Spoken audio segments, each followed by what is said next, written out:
The Pacific Northwest is one of those places that fiction has taken and attached stories to it that feel like it's become a part of its identity. I'm sure everyone has a place like this that has comfortable imagery or things that come to mind when you think about it, even if you've never been there before. For me, the Pacific Northwest totally doesn't bring up the entirety of the Twilight series because I've never read those books or watched those movies, and if my wife tells you differently, she's lying. It makes sense why this locale would be a great setting for fiction. I mean, this is gorgeous scenery, complete with dense forests and bodies of water whose mirror like surfaces capture the canvas around them, and it's all set against mountainous backgrounds. It's serene, it's idyllic. There's also plenty of rain in some of these places, which gives that emo, moody vibe that a lot of teen romances about vampires are set in. So I've heard. The imagery that the Pacific Northwest brings to mind is always intriguing to me, and it's one of the reasons why I was really excited when I heard about Pacific Drive.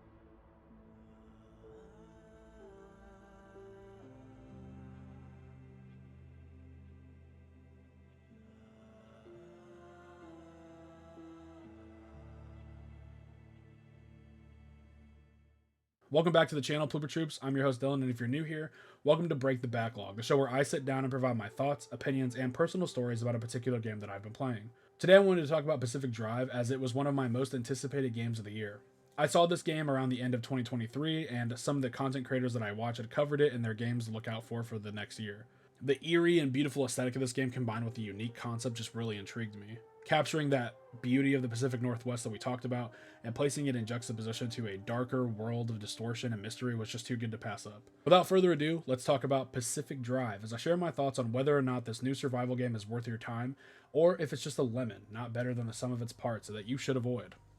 Pacific Drive is a first person survival game that takes place in the Pacific Northwest region of the United States. We take on the role of the driver, an everyday average person whose world gets turned upside down when they're driving along a lonely road whose roadblock causes them to have to take a detour. While on this detour, a blinding light emerges after their car dies in the middle of the road and seemingly absorbs the driver, teleporting them to a place that looks like the region they were just traveling through. It doesn't take long, however, for our character to realize that there is something very different and dangerous about this alternate reality. After they find and repair a nearby station wagon, we hear the first human voices we've heard since being transported to this strange place. The two scientists, Tobias and Francis, help us reach the auto shop, a garage owned by a third scientist named Oppie that will serve as our home base, as well as a place where we will be able to upgrade the capabilities of our car companion. Now, I do want to include that this is a rare case of me not finishing the narrative experience of a game before I review it, and we'll get into why that is in a little bit. What I did experience here was really solid, however, and the narrative does a great job of providing this mysterious government plot that sits at the center of the zone's existence. The narrative also does a really good job of taking the isolation that the player is in and pulling it up front and present. The driver finds themselves in a rather dangerous situation and has to rely on the help of strangers who all seem to be familiar with each other and the zone, and make it out. These allies are also all disembodied voices communicating through a radio, and as such, there's this overwhelming sense of loneliness that the player is subjected to, as our one companion that we physically interact with is a car. Overall, the narrative experience here is intriguing, and I think that many people will find the government messed up plotline and created a massive problem that they seemingly swept under the rug to be a great hook for a story.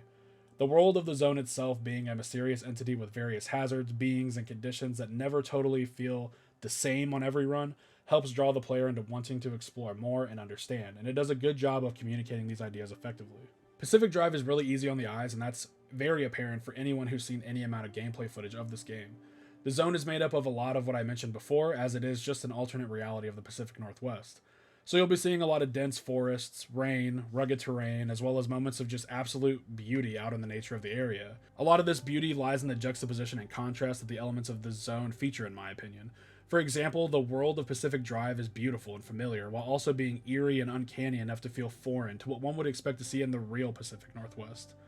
These contrasting elements are found all throughout the zone, from the world feeling abandoned and forgotten while being anything but, to the various high-tech labs and larger government facilities set against a background of locales that nature has largely dominated. As for the various characters we do see in-game, there is just the car and then the various anomalies that sometimes take on a figure resembling that of a character, I guess. Okay, so the word character here, in terms of how it's defined, is a bit loose. The car itself is just a beat up old station wagon when we're first introduced to it, which once again features that element of contrast. The station wagon is a rusty bucket of bolts, yet it features some pretty high tech upgrades thanks to the power of science that you wouldn't expect to see in such a dump of a car. The car also has a personality of its own, even waving to the player through its little display screen upon the driver entering the vehicle. The attention to detail with the car and the various lights that appear on the dashboard are really impressive. The car is a central point of this game. It's like the main gameplay thing. And so I think that the team focusing on making it look and feel as real as possible was really cool.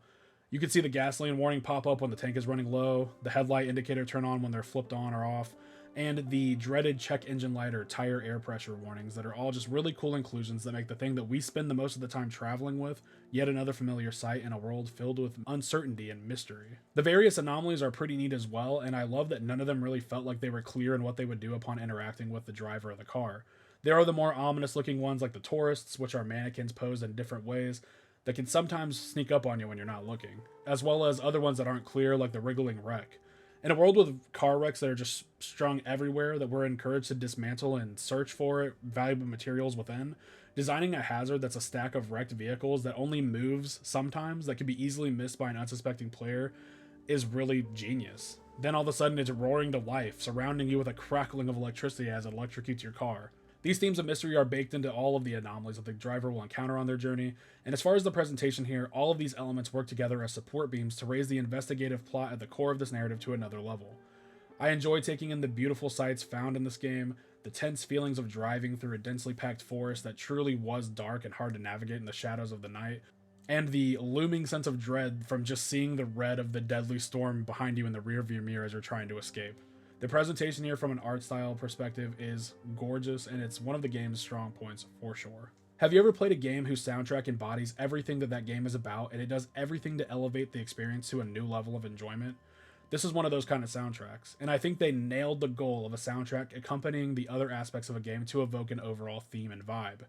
The spacey, atmospheric tracks fit beautifully alongside the mystery and allure of this gorgeous and eerie place. There is a scientific quality, which I'm not really sure how to explain, other than that the techno vibes that they evoke add layers of cohesion to such a science fiction driven narrative. This is only scratching the surface on the one soundtrack of the game. There is an entirely separate radio soundtrack that plays when you're in your car or at the auto shop working on your car, complete with everything from the indie folk rock songs that are very personal and emotional in their lyricism with an upfront and present singer, to songs with a bit more punk energy that feature lyrics about cars falling apart. Both of these soundtracks are amazing, and they do what every soundtrack aims to do, and blending perfectly with the overall themes and vibe of a game to create more immersion and enjoyment of the world within the game. Highlights from this radio soundtrack for me were Conjuring Hell by Smokey Brights, which really sounds like it could have been on the Twilight soundtrack and not felt out of place, and Blood Oath by X's, which is just an amazing, beautiful performance by everyone involved, whose lyrics are pretty relatable and very sad.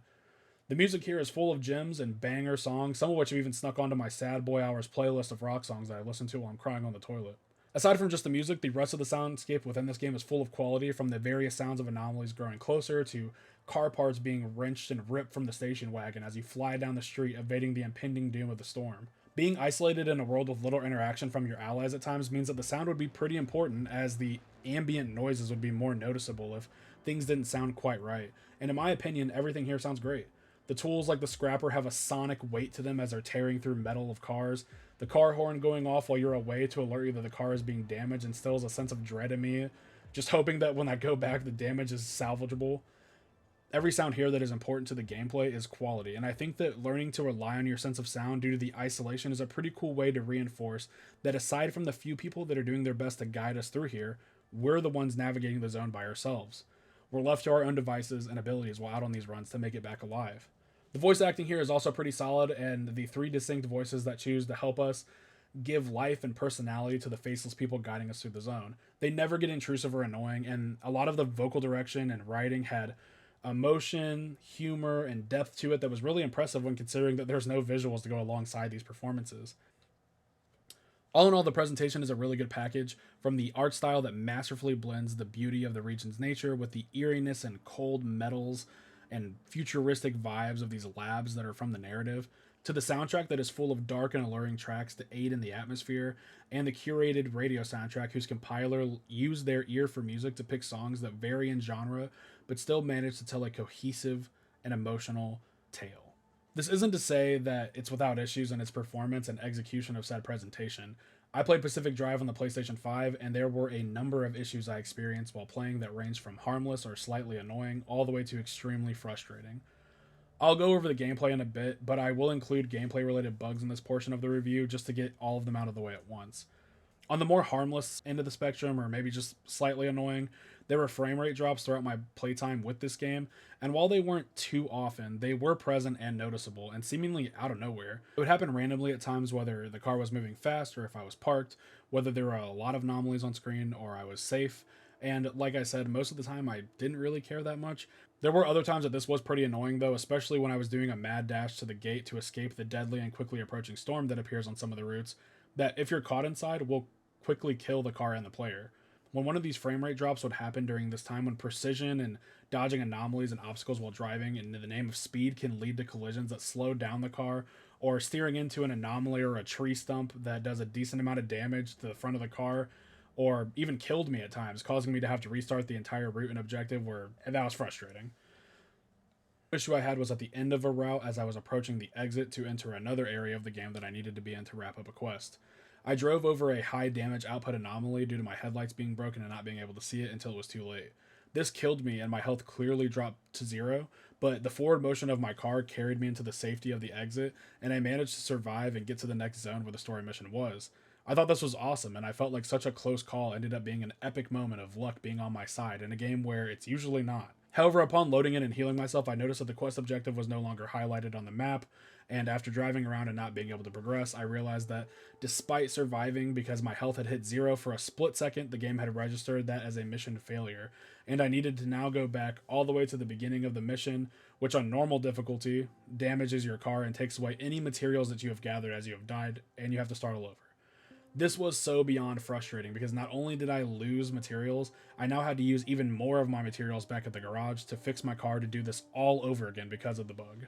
The two most annoying issues I ran into, and ultimately the reason I stopped playing this game, were one time that I had to once again abandon a trip because the car would not let me get back in, and another where I finished the mission and just needed to return to the auto shop, but due to an issue where I could not activate a gate to leave, I was forced to leave the area and go to another area to try and find a gate to leave, and then died upon entering that area, which despite me finishing the mission objective, except for returning, caused me to have to, you guessed it, do it all over again. Not only that, but what was even worse was the game seemingly not registering that I had in fact done the mission to completion, aside from returning to the auto shop.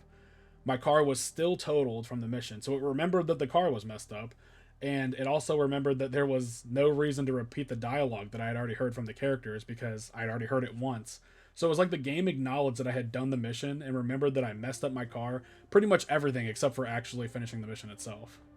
There were also numerous smaller bugs like not being able to pick up materials after scrapping something, other issues with locks not opening and using the correct tool on them, and overall, all these bugs happening off and on throughout my playthrough really just frustrated me to the point where I no longer felt like the story was intriguing enough to justify my continued frustration.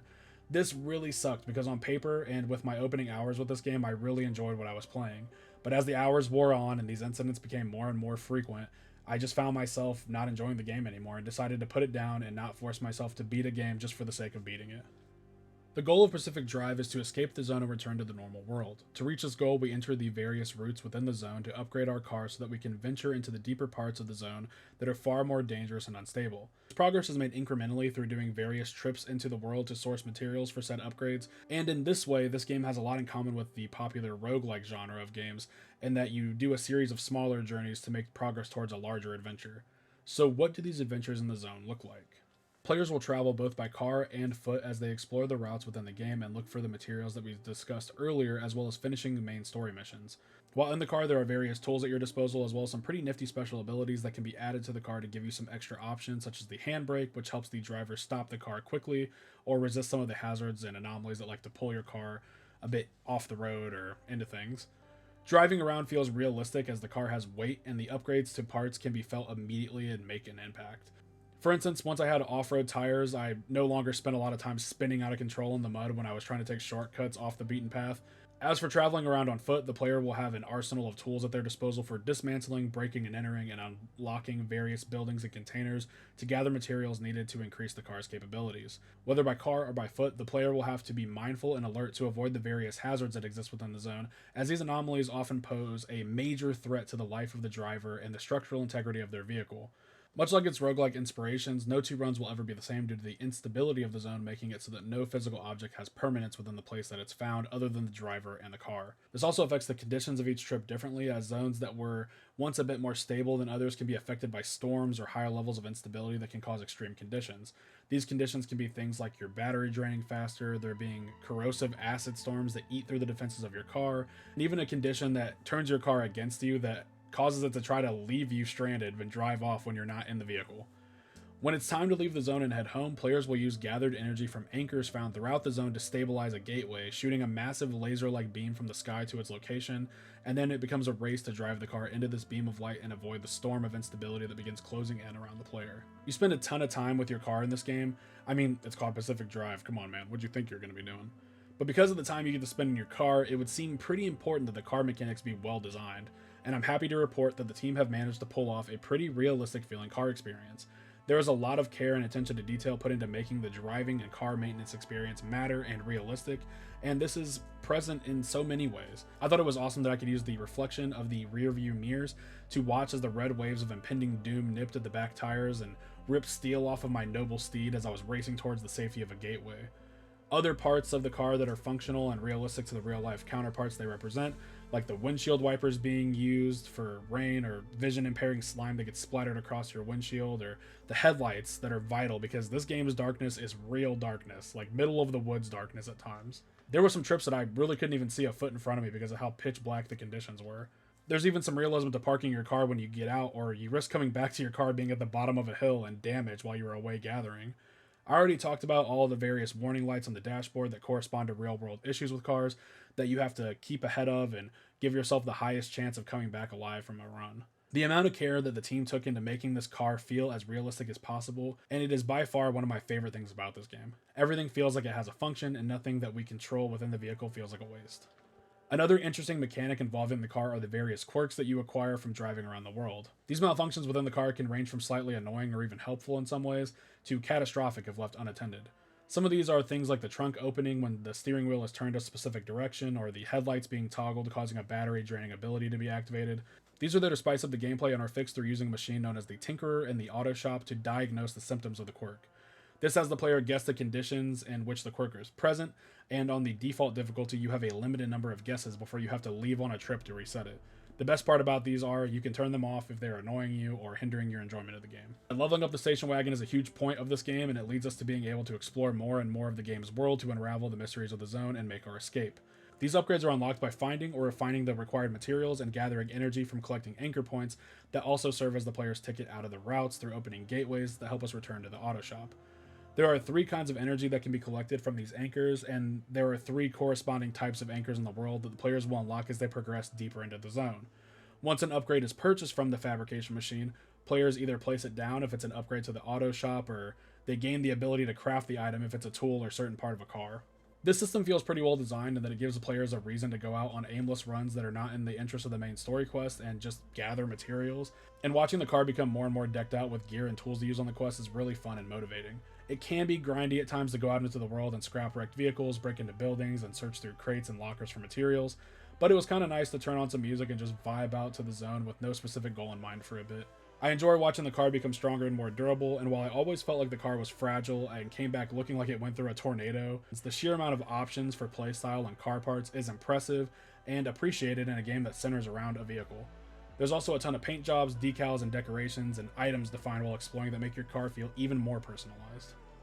Back when talking about the car in general, I mentioned before that you could disable the quirk mechanic in the game, and the amount of difficulty options in this title are really impressive. Pacific Drive gives the player the ability to completely tailor the game in the way that they want to play. This includes turning off damage to the player, the car, or both, not losing items upon dying or abandoning a run, making nighttime brighter, auto-healing and repairing the car upon returning to the auto shop, and many, many more.